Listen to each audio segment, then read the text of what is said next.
Notamos la ausencia de algunos hermanos. Esperemos que no se los haya llevado el aire, ¿verdad? Ahorita hay que cuidarse del aire, hay que traer monedas en las bolsas, hermano, o al menos unas llaves, para que así no nos levante el viento, ¿verdad? Quiero invitarles, hermanos, a abrir sus Biblias en el Evangelio según Juan, capítulo 10, verso 34 y verso 35. Juan, capítulo 10, verso 34 y verso 35. Dice la Escritura: Jesús les respondió: ¿no está escrito en vuestra ley, yo dije, dioses sois? Si llamó dioses a aquellos a quienes vino la palabra de Dios, y la Escritura no puede ser quebrantada, al que el Padre santificó y envió al mundo, vosotros decís, tú blasfemas, porque dije, hijo de Dios soy. Bueno, no es la intención, hermanos, en esta hora hablar, por ejemplo, de por qué razón querían apedrear a Jesús. Tampoco será la intención este día hablar acerca de lo injusto que los judíos estaban siendo al querer dañar a Jesús después de tantas cosas buenas que él había hecho con ellos. Sino más bien la intención, hermanos, es hablar de una declaración maravillosa que el Señor hizo aquí respecto a la Escritura. Jesús dice al final del verso 35, y la Escritura no puede ser quebrantada. Esto es una de las más maravillosas declaraciones, hermanos, que Jesús hizo respecto a la Escritura, porque a través de ella se confirma, hermanos, la inspiración de la palabra de Dios, pero especialmente también porque a través de ella se confirma la infalibilidad de la palabra de Dios. La palabra inquebrantable significa que no falla, significa que es infalible. No era la intención de Jesús aquí dar toda una cátedra respecto a la infalibilidad de la palabra de Dios, sino simplemente él quería dejar claro ante sus acusadores y perseguidores que la palabra que él hablaba era palabra de Dios, y la palabra de Dios, hermanos, no puede ser quebrantada. Fíjense esto, hermanos. En realidad Cristo está hablando de las Escrituras como infalibles a través de esta declaración. Y hay muchas razones por las cuales la Escritura es infalible. En primer lugar, la Escritura es infalible porque ella es inspirada por Dios. En 2 de Timoteo 3:16 dice el apóstol Pablo escribiéndole a Timoteo, búsquenlo en su Biblia, porque toda la Escritura es inspirada por Dios. Así que cuando Pablo escribió eso, él estaba diciendo que lo que es inspirado es lo que tenemos nosotros como Escritura. Por eso es que Jesús dijo, la Escritura no puede ser quebrantada, porque la Escritura es de inspiración divina. El viernes, hermanos, que hablábamos un poco acerca de esto, decíamos, hermanos, que la palabra inspirada en realidad significa soplada o exhalada o respirada. Lo que nosotros tenemos en el Sagrado Libro es realmente el soplo de Dios, es la exhalación de Dios. Son las mismas palabras de Dios las que tenemos en la Escritura. Lo que realmente, hermanos, tenemos nosotros como inspirado de parte de Dios es la Escritura. Por eso dice Jesús que la Escritura no puede ser quebrantada, porque ella es de inspiración divina. Pero además también la Escritura es inquebrantable, hermanos, porque los escritores de la Biblia fueron guiados por el Espíritu Santo. En 2 de Pedro, capítulo 1, verso 19 hasta el 21, más bien del 20 al 21 podemos tomar en cuenta, el apóstol Pedro dijo que nunca la profecía fue traída por voluntad humana, sino que los santos hombres de Dios, los profetas del Antiguo Testamento, hermano, está hablando ahí, hablaron siendo inspirados, dice nuestra versión Reina Valera, por el Espíritu Santo. En realidad, la palabra inspirados en 2 de Pedro no es la misma que inspirados en 2 de Timoteo. En 2 de Timoteo es como dijimos que Dios sopló la Biblia, Dios sopló las Escrituras. Pero en 2 de Pedro la palabra inspirados es movidos o guiados en el lenguaje original. Así que lo que está diciendo ahí es que nunca la escritura fue traída o la profecía fue traída por la decisión del hombre, sino que los santos hombres de Dios hablaron siendo movidos o siendo guiados por el Espíritu Santo. Dios reveló su palabra verbalmente a los profetas, y los profetas escribieron con sus propias palabras, pero siempre guiados por la acción divina del Espíritu Santo, que guió sus pensamientos para que escribieran las mismas palabras de Dios. Así que es por esa razón, hermanos, que Cristo dice que la Escritura es inquebrantable, es de inspiración divina. Los santos hombres de Dios fueron guiados por el Espíritu Santo. Así que por lo tanto, mis hermanos, podemos tener plena confianza en que la Escritura es inerrante, es decir, es sin error. Podemos tener plena confianza en que es digna de toda atención, que es digna de seguir, que es digna de obedecer, porque son las mismas palabras inquebrantables de Dios. Ahora, quiero que piense esto. Jesús, hermanos, está diciendo aquí que la Escritura es inquebrantable. Pero hagámonos una pregunta. Vamos a ver tres cosas por las cuales la Escritura es inquebrantable. ¿En qué es inquebrantable la Escritura? Bueno, vamos a decir ahora que la Escritura es inquebrantable, es decir, infalible, primero en sus consejos, segundo en sus sentencias y tercero en sus promesas. Así que hablemos primero acerca de que la Escritura, inspirada por Dios, hermanos, es inquebrantable en sus consejos. La palabra inquebrantable es bien traducida, hermanos, como infalible. Y en realidad, hermanos, los hombres necesitamos algo más que nuestras propias ideas para poder llevar correctamente nuestra vida. Por esa razón, hermanos, es que necesitamos los inquebrantables consejos de Dios, los infalibles consejos de Dios, para que nuestra vida pueda ser llevada correctamente. El profeta Jeremías, hermanos, escribiéndole o hablándole al pueblo de Dios en el Antiguo Testamento, les dijo en el capítulo 10, verso 23, Jeremías capítulo 10 y verso 23, conozco, oh Jehová, que el hombre no es señor de su camino, ni del hombre que camina el ordenar sus pasos. Jeremías, hermanos, capítulo 10 y verso 23. Cuando Jeremías dijo esto, hermano, le estaba diciendo estas palabras al pueblo de Israel, y especialmente se estaba refiriendo a cómo los pastores se habían infatuado, se habían hecho necios y no habían buscado a Dios para que les prosperara, para que les ayudara en el trabajo de guiar al pueblo de Dios. Y el resultado final, según el verso 21, es que el ganado, es decir, el pueblo de Dios, se esparció por causa de la infatuez de los pastores de Israel.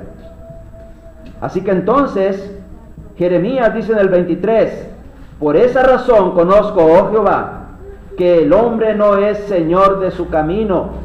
Jeremías, hermanos, estaba diciendo que los israelitas, al haberse olvidado del consejo de Dios, no prosperaron, pero que la razón era porque el hombre no es señor de su camino, es decir, el hombre no tiene control de su propia vida. El hombre se deja llevar por sus ideas, se deja llevar por sus pensamientos, y termina diciéndole, dijo el profeta Jeremías también y el profeta Isaías, a una figura de barro, a una figura de madera, tú eres mi Dios. El hombre se deja llevar por sus ideas, hermanos, y termina realmente despreciando el consejo de Dios. ¿Cuántas veces, hermanos, hemos fracasado en la vida precisamente por no acogernos al consejo de Dios y seguir nuestras propias ideas arrogantes y orgullosas? Eso le pasó a Israel. Ellos pensaron que podían pensar o tener mejores ideas que Dios y se fueron tras los ídolos y terminaron menospreciando la ley de Jehová. Por eso dice Jeremías, conozco algo, Dios, y lo que conozco es que el hombre no es señor de su vida. El hombre no puede tener un real control de su camino. Ahora, mire esto otro. Jeremías también dijo, ni de el hombre que camina el ordenar sus pasos. Jeremías estaba diciendo que el hombre por sí mismo no puede darle un orden a su vida. Entonces, hermanos, ¿qué es lo que el hombre necesita? Bueno, el hombre necesita la inquebrantable palabra de Dios, la infalible palabra de Dios, porque ella es infalible en sus consejos. ¿Sí? ¿Con qué limpiará el joven su camino? Con guardar tu palabra. Ese es el consejo de Dios. ¿Cuándo es que el joven debe buscar a Dios? Acuérdate de Jehová tu Dios en los días de tu juventud. Ese es el consejo de la palabra de Dios. Bueno, así que entonces, hermanos, el hombre necesita de la palabra infalible de Dios que le aconseje su vida. Si vamos tantito al Salmo 119, David expresó uno de los textos, hermanos, que nos ayudan a entender cómo David necesitaba del consejo de Dios para guiar sus pasos. El Salmo 119 y 105, David simplemente dijo: lámpara es a mis pies tu palabra y lumbrera mi camino. En realidad, David estaba diciendo: Señor, yo no puedo caminar ordenadamente por mi vida, yo no puedo ordenar mis pasos si no tengo tu palabra como una lámpara que alumbre mis pasos en la vida. Toda persona, hermano, que desea realmente ordenar su vida, necesita del consejo de Dios, que funcione en su vida como una lámpara que va a alumbrar su camino. Más adelante también en el mismo Salmo 119, pero luego en el verso 130, también David dijo: la exposición de tus palabras alumbra, hace entender a los simples. David estaba diciendo que la única manera que hay para que la persona deje de ser insensata, en otras palabras, para que la persona llegue a ser sabia, es a través del consejo de la palabra de Dios. David dice: la exposición de tus palabras alumbra y le da sabiduría al simple, es lo que está diciendo. Le da entendimiento a las personas. Por esa razón es que también en el Salmo 119, pero en el 104, David también dijo: de tus mandamientos he adquirido inteligencia.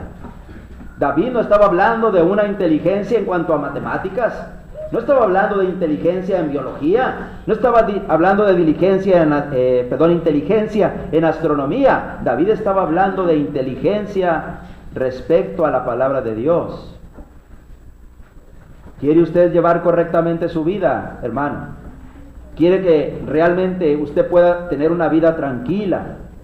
Bueno, acérquese al Señor y deje que la inquebrantable palabra de Dios le aconseje, le guíe, porque ella es inquebrantable en sus consejos. No tenemos a dónde más recurrir, hermano. Pedro atinadamente dijo: ¿a quién iremos, Señor? Tú tienes palabras de vida eterna. Por esa razón Jesús también dijo: venid a mí todos los que estéis trabajados y cargados, yo os haré descansar. Ustedes van a encontrar descanso para sus almas si vienen a mí y son capaces de tomar mi yugo sobre ustedes. ¿Por qué razón nos va mal en la vida, hermano?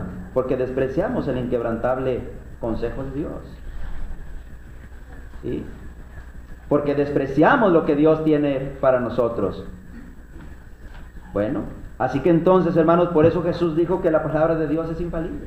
Sus consejos realmente son infalibles. Sus consejos, hermanos, además son infalibles en el sentido de que no pierden vigencia.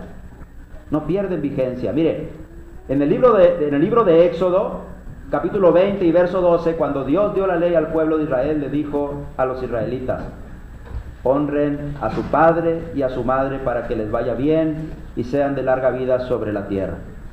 ¿Sabe cuántos años hace que se dijo eso? 3,500 años. 3,500 años. Porque Moisés escribió cerca del año 1500 antes de Cristo. Bueno, en el primer siglo, es decir, hace 2000 años, Jesús repitió ese mismo mandamiento cuando acusó a los fariseos de que le decían, para no ayudarle a sus padres: es corbán con lo que te puedo ayudar, así que como esto es una ofrenda a Dios, no te lo puedo dar a ti, padre o madre, porque aunque estés necesitado. Jesús les dijo: ustedes ignoraron el mandamiento de Moisés, que dijo: honra a tu padre y a tu madre para que te vaya bien y seas de larga vida sobre la tierra. Pablo también repitió ese mismo mandamiento a los efesios en el capítulo 6, cuando le dijo a los hijos: que honraran a su padre y a su madre, porque es el primer mandamiento con promesa. Efesios capítulo 6, verso 1 y 2. Bueno, eso fue dicho primero hace 3500 años. Hace 2000 años se repitió por el Señor Jesús y por el apóstol Pablo. Le quiero preguntar, no sé que no me va a contestar y no quiero que me conteste a Carlos y Diana, no quiero que me contesten, pero les quiero preguntar a ellos si ellos le enseñan a Sebastián y a Josué que no les honren o que no les respeten. Le quiero que se pregunten también Rubén y su esposa si acaso ellos le han enseñado eso a Abner, su hijo, si el hermano Toño y la hermana Silvia le han enseñado eso a Toñito. No. ¿Por qué razón? Porque eso todavía tiene vigencia, hermanos. Tiene vigencia. La palabra de Dios, hermanos, es infalible en sus consejos. Sus consejos aún tienen vigencia y tendrán vigencia hasta que este mundo pase. Por eso el apóstol Pedro dijo que cielo y tierra pasarán, pero la palabra de Dios no pasará. Ella no pierde su vigencia. Y así como es, hermanos, pudiéramos señalar infinidad de ejemplos que la Escritura da respecto a ese inquebrantable consejo de Dios, que no pierde su vigencia nunca. Por eso es que el apóstol Pedro dijo también en la segunda carta de Pedro, capítulo 1, verso 19, que tenemos la palabra profética más segura, a la cual haríamos bien en estar atentos como a una antorcha que alumbra en un lugar oscuro.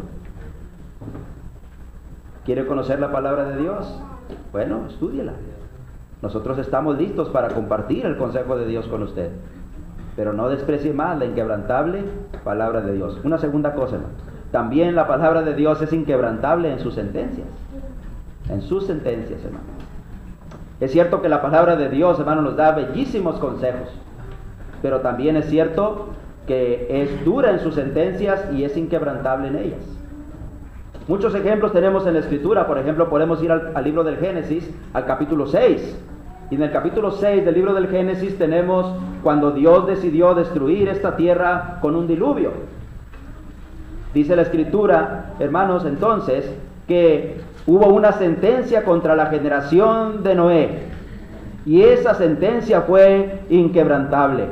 En Génesis capítulo 6 y verso 7, Dios dijo: raeré de sobre la faz de la tierra a todos los hombres que he creado, desde el hombre hasta la bestia y hasta el reptil y las aves del cielo, pues me arrepiento de haberlos hecho. Dios decidió la destrucción de toda aquella generación por el pecado que había en ellos. Los hijos de Dios empezaron a casar con los hijos con las hijas o más bien las hijas de Dios empezaron a casar con los hijos de los hombres. Los hijos de los hombres se refería a aquellos que eran descendientes de Caín. Los hijos de Dios se refería a aquellos que eran descendientes de Set. Bueno, estos empezaron a mezclar hijos de Dios con aquellos que no eran hijos de Dios. Y entonces la tierra se corrompió por causa de la maldad que había en los hijos de los hombres. Hasta el punto que toda la tierra se llenó de violencia por causa de la maldad. Así que Dios decidió destruir a la tierra o a la generación de aquel tiempo con un diluvio. Así que al hacer esto, Dios le dijo a Noé en el capítulo 6 y verso 13 que construyera un arca. En el verso 13 dice Dios le dijo a Noé: he decidido el fin de todo ser, porque la tierra está llena de violencia a causa de ellos, y aquí yo los destruiré con la tierra. Verso 14, hazte un arca de madera de gofer. Bueno, la Escritura nos enseña, hermano, no vamos a leer el resto de los versículos, que Noé hizo como Dios le mandó. Y cuando Dios decidió que viniera el diluvio vino. Y hermano, Noé entró en el arca junto con su familia. El escritor a los Hebreos dice que Noé con temor preparó el arca en que su casa o su familia se salvase. Así que Noé hizo el trabajo que Dios le pidió, porque fuera un hombre obediente a Dios, porque sabía que la palabra de Dios es inquebrantable en sus sentencias, y que si Dios había decidido destruir aquella generación con diluvio, esto seguramente pasaría. Dios nunca le dijo a Noé exactamente cuándo pasaría, solamente le dijo que 120 años era el resto que le quedaba a la humanidad de aquel tiempo. Así que Pedro nos dice que Noé se convirtió en un pregonero de justicia. Por 120 años Noé estuvo predicando que venía un diluvio y nadie le creyó, a excepción de su esposa y sus hijos y sus nueras. Solamente ellos, solamente 8 personas fueron salvas. A veces las personas dicen, no, nosotros no creemos que realmente vaya a existir la destrucción del mundo, porque pues ¿cómo se van a salvar unos cuantos y muchos se van a perder? Bueno, en el diluvio fue así.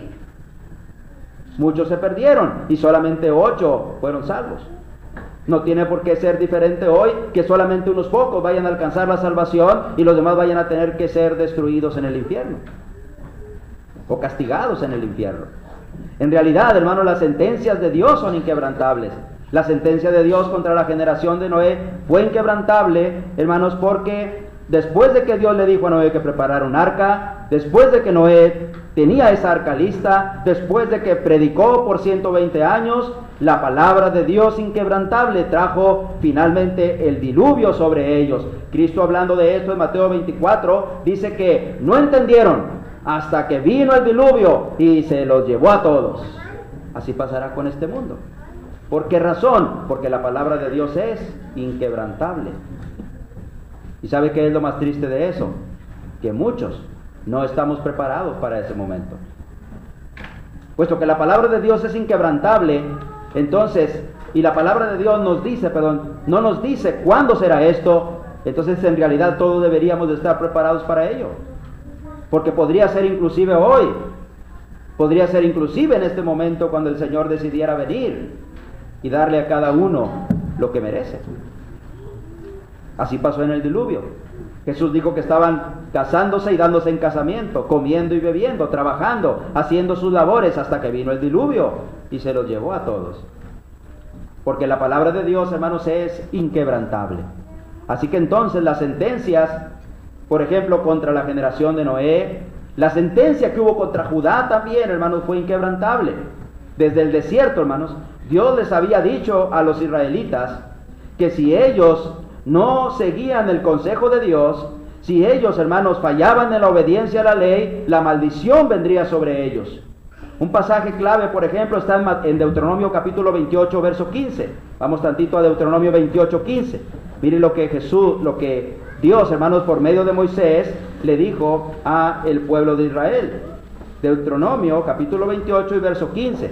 Pero acontecerá, dice Moisés, si no oyeres la voz de Jehová tu Dios, para procurar cumplir todos sus mandamientos y sus estatutos que yo te intimo hoy, que vendrán sobre ti todas estas maldiciones y te alcanzarán. Fíjense, cuando Dios habló aquí, Dios le estaba diciendo a la nación de Israel lo que tenían que hacer cuando llegaron a la tierra prometida. Ellos tenían que ponerse un grupo, 6 tribus en el monte Gerizim y 6 tribus en el monte Ebal. Y en medio, en el valle que hay entre los dos montes, que es un valle estrecho, ahí, hermanos, se iba a pronunciar la bendición y la maldición de Dios. Cuando Josué metió al pueblo de Dios a la tierra prometida, Josué hizo esto. Puso a las tribus que Dios había mandado en el monte Gerizim y a las tribus que Dios había mandado en el monte Ebal.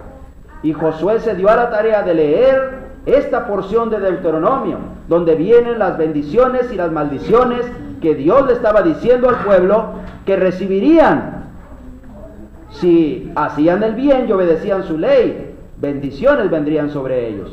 Pero si desobedecían sus mandamientos, maldiciones vendrían sobre ellos. ¿Y sabe qué? La palabra inquebrantable de Dios se cumplió.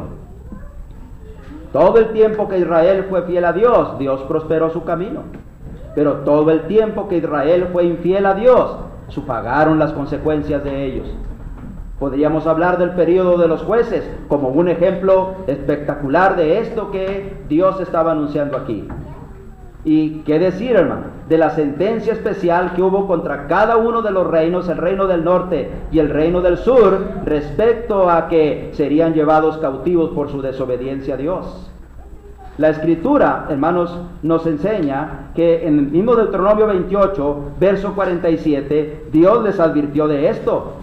Dice en el verso 47, por cuanto no serviste a Jehová tu Dios con alegría y con gozo de corazón por la abundancia de todas las cosas, servirás por tanto a tus enemigos que enviará Jehová contra ti, con hambre, con sed, con desnudez y con falta de todas las cosas, y él pondrá yugo de hierro sobre tu cuello hasta destruirte, y Jehová traerá contra ti una nación de lejos. Para los israelitas, el reino del norte fueron los asirios en el año 722 a.C. Para la nación de Judá, el reino del sur, fueron los babilonios. En 3 ocasiones vinieron los babilonios: en el 606, en el 606, en el 598 y en el 580 y tantos, 84 o algo así, vinieron los babilonios contra ellos y los llevaron cautivos, hermano. Dios había prometido eso.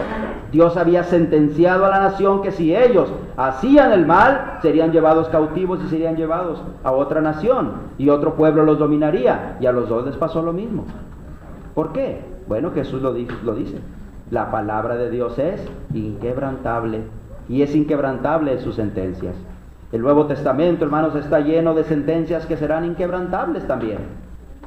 Por ejemplo, en Segunda Tesalonicenses capítulo 1 y verso 8, el apóstol Pablo está hablando de lo que pasará con todos aquellos que maltrataron al pueblo de Dios.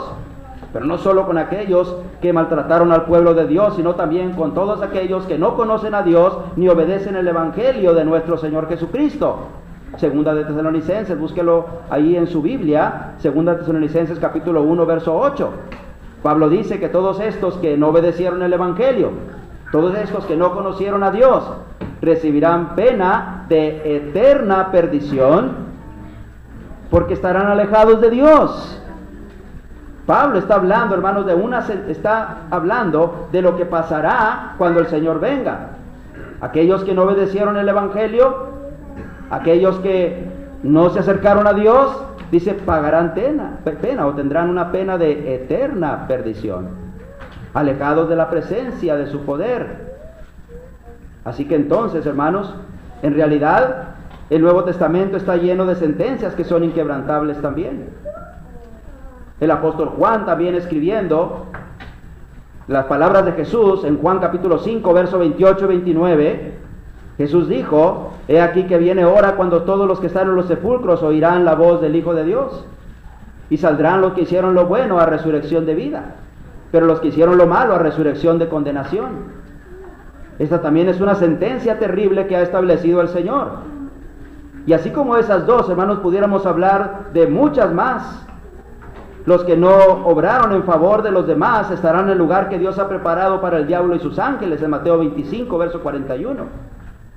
Aquellos que son llamados también cabritos por el Señor, aquellos que pondrá a su izquierda. Bueno, todas estas sentencias, hermanos, están dichas por el Señor, y estas sentencias son inquebrantables. Estas sentencias son inquebrantables. Una sentencia inquebrantable también es la que Jesús dijo cuando habló con Nicodemo en Juan capítulo 3. Nicodemo vino a Jesús de noche, y Jesús, cuando lo vio llegar, hermanos, le dijo que de cierto te digo que si no naces de nuevo no puedes ver el reino de Dios. Nicodemo le dijo a Jesús: ¿cómo puede un hombre siendo viejo nacer de nuevo? ¿Tiene acaso que entrar por segunda vez en el vientre de su madre y nacer? Jesús le dijo que si no naciere del agua y del Espíritu, no puede entrar en el reino de los cielos. ¿Eres tú maestro de Israel?, le dijo a Nicodemo, ¿y no entiendes estas cosas? Jesús estaba hablando, hermanos, acerca del nuevo nacimiento a través del agua y del bautismo. Nadie puede entrar en el reino de los cielos, nadie puede ser parte del pueblo de Dios si no es a través del nacimiento del agua y del Espíritu. Y la palabra de Dios es inquebrantable, es infalible. Así que entonces, hermanos, nadie podrá entrar en el reino de los cielos si no ha nacido de nuevo del agua y del Espíritu. Pero déjeme le digo la tercera cosa también. No solo la palabra de Dios es inquebrantable en sus consejos y en sus sentencias, también es inquebrantable, hermanos, en sus promesas. En sus promesas, hermanos. Dios le hizo una promesa a Abraham en Génesis capítulo 12, verso 1 al 3. Si usted lee en su Biblia, Génesis 12, del 1 al 3, dice que Dios le había dicho a Abraham: sal de tu tierra y de tu parentela al lugar que yo te mostraré, y haré de ti una nación grande. Te bendeciré, serás bendición. Al que te bendijere, bendeciré, y al que te maldijere, maldeciré. Y en tu simiente serán benditas todas las naciones. Esa es la promesa que Dios le hizo a Abraham. Abraham salió sin siquiera saber a dónde iba, confiando plenamente en esa promesa de Dios, porque él sabía que la palabra de Dios es inquebrantable. Es infalible en sus promesas. Y si Dios le estaba prometiendo que haría de él una nación grande, aún sin tener un hijo, Dios sabría cómo cumpliría esa promesa. Dios, hermanos, le dijo a Abraham, inclusive en una ocasión, que ya no se llamaría más Abraham, sino Abraham. Porque Abraham simplemente significaba padre enaltecido, pero Abraham significa padre de muchedumbres.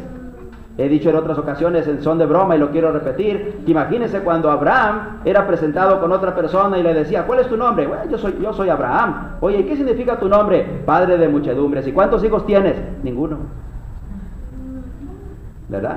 En una cultura como la judía, donde los nombres significaban algo y lo que significaba tenía que ver con la persona, pues era realmente una contradicción el nombre de Abraham. Pero Abraham confiaba plenamente que él sería padre de muchedumbres.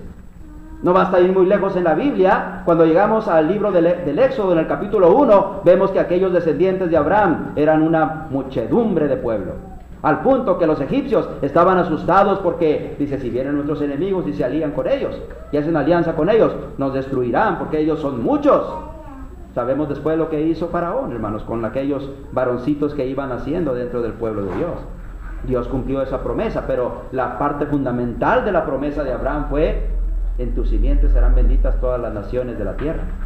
En Gálatas capítulo 4 nos dice que cuando vino el cumplimiento del tiempo, Dios envió a su Hijo, nacido de mujer y nacido bajo la ley, para que redimiese a todos los que estaban bajo la ley. Ahí se cumplió esa promesa que Dios le hizo a Abraham. Así que no solamente, hermanos, la promesa de Abraham fue hecha a Abraham, fue inquebrantable en relación a que Dios formó de él una gran nación. También lo fue en razón de lo que él le prometió, que en su descendencia serían benditas todas las naciones. ¿Sabe hasta qué nación ha sido bendita por esa promesa que Dios le hizo a Abraham? Hasta nosotros que vivimos en San Bernabé. Hasta los que vivimos en Escobedo hemos alcanzado esa bendición. Y hasta usted que no conoce a Dios puede alcanzarle esa bendición si viene a los pies del Señor. Bueno, las promesas de Dios son inquebrantables, hermano. Dios le prometió una tierra a su descendencia y se la dio. Dios prometió bendecir a la humanidad a través de su simiente y lo hizo. Cada una de estas promesas que Dios le hizo a Abraham se cumplieron fielmente. Dios también prometió un Mesías al pueblo de Israel. Desde el tiempo de David, en 2 de Samuel 7:13, cuando David tenía la idea de construirle a un templo a Dios, por medio del profeta Natán, Dios le dice a David: ¿tú me harás una casa a mí? ¿Tú me vas a hacer una casa a mí? ¿Quieres que haya una casa donde yo me pueda contener a mí, que soy el Dios Todopoderoso? No, más bien yo te haré casa a ti, le dice. Y de tu simiente se levantará uno cuyo reino no tendrá fin. Desde ahí, inclusive más atrás también, hermanos, pero desde aquí empieza a hacerse más clara la promesa de un Mesías Redentor que descendería de David para la nación de Israel.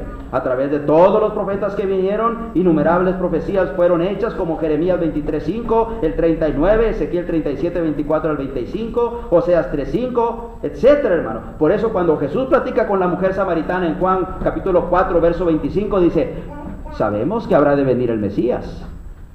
La gente de Israel estaba esperando ese Mesías que se le había prometido. Por eso aquella mujer, Ana, que estaba ahí en el templo, estaba orando para que viniera ese Mesías.